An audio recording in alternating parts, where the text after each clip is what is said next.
শনিবার ২৫শে বৈশাখ বিশ্বকবি রবীন্দ্রনাথ ঠাকুরের জন্মবার্ষিকী। এই দিনটিকেই বিজেপির শপথ গ্রহণ অনুষ্ঠানের জন্য ধার্য করা হয়েছে। এদিন ব্রিগেডের তপ্ত দুপুরে রচিত হল এক নতুন ইতিহাস। পশ্চিমবঙ্গের নবম মুখ্যমন্ত্রী হিসেবে শপথ নিলেন শুভেন্দু অধিকারী। ২৬০টি আসন নিয়ে ক্ষমতায় আসা বিজেপি সরকারের প্রধান সেনাপতি এখন মহাকরণের নতুন অধিপতি। শপথ গ্রহণের ঠিক পরে এক আবেগঘন মুহূর্তের সাক্ষী থাকল লক্ষ লক্ষ মানুষের জনসমুদ্র। বাংলার নতুন মুখ্যমন্ত্রী সোজা এগিয়ে যান প্রধানমন্ত্রী নরেন্দ্র মোদীর দিকে। হাসি মুখে শুভেন্দুকে জড়িয়ে ধরেন মোদী। পরম স্নেহে পিঠ চাপড়ে দেন তার। দীর্ঘ ১৫ বছরের তৃণমূল শাসনকে পরাজিত করে গেরুয়া ঝড় উঠেছিল বঙ্গে। তারপরে শপথ নিয়ে সাধারণের মধ্যে ছিল উচ্ছ্বাস এবং উদ্দীপনা। ব্রিগেডে আজ ছিল শুধুই উল্লাস আর উদ্দীপনা। নতুন মুখ্যমন্ত্রী শপথ নিলেন এদিন। এই শপথ গ্রহণ অনুষ্ঠানে ছিল নয়া নয়া চমক। শুধু মুখ্যমন্ত্রীই নন, তার পাশাপাশি বিজেপির ৫ জন বিজয়ী বিধায়কেরাও মন্ত্রিত্বের জন্য শপথ নিলেন। প্রথমেই দিলীপ ঘোষ, বিজেপির বহু পুরনো এবং দাপুটে নেতা নামে পরিচিত।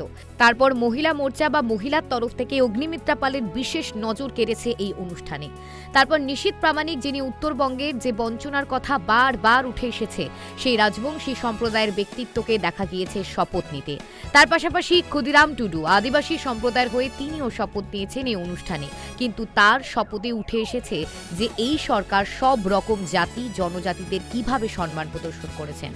তার শপথ গ্রহণ ছিল নজর কাড়া। তিনি নিজের ভাষায় অর্থাৎ সাঁওতালি ভাষায় তার শপথ পাঠ করেন।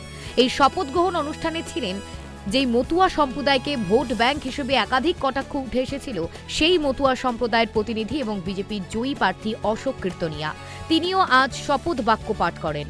একদিকে বাংলা বাঙালি সম্প্রদায়কে সম্মান আর অন্যদিকে বিভিন্ন জনজাতিদের নিয়ে এদিনের শপথ যেন নতুন অধ্যায়ের সূচনা করল বলেই মনে করছে রাজনৈতিক বিশ্লেষকরা।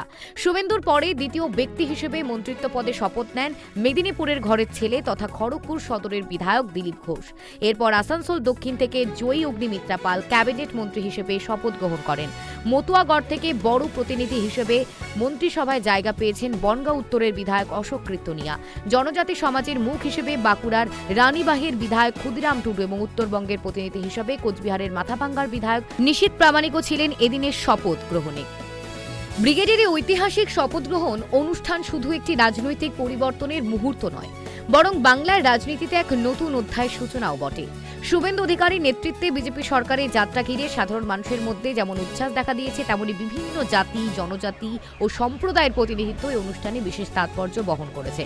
প্রধানমন্ত্রী নরেন্দ্র মোদীর উপস্থিতি, আবেগঘন মুহূর্ত এবং নতুন মন্ত্রিসভার শপথ, সব মিলিয়ে বাংলার রাজনৈতিক ইতিহাসে এই দিনটি দীর্ঘদিন স্মরণীয় হয়ে থাকবে।